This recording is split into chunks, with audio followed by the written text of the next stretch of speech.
Wai mutane suka ce kowane mutum a duniya irinsa guda bakwai ne. To, ko gaskiya ne?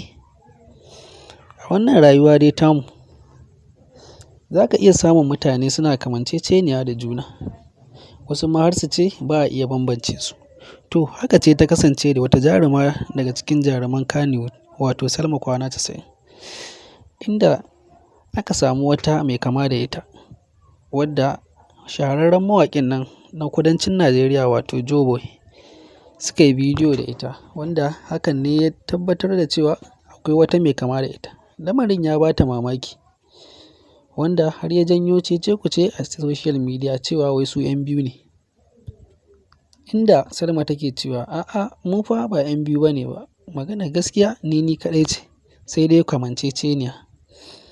A kwanakin baya an samu wata jaruma wadda ma ba 'yar wannan ƙasar ba, wadda take kama da Aisha Humaira, wanda lamarin ya jijjiga Aisha Humaira sosai, wanda har ya kai ga ta yi posting ɗinsa a shafinta na Instagram. To, wannan ma haka ne ya faru. Wannan shi ne hoton wannan wadda suke kama da ita. To, muna jiran yanke hukunci daga gare ku. Shin gaskiya ne suna kama ko kuwa? Mun gode.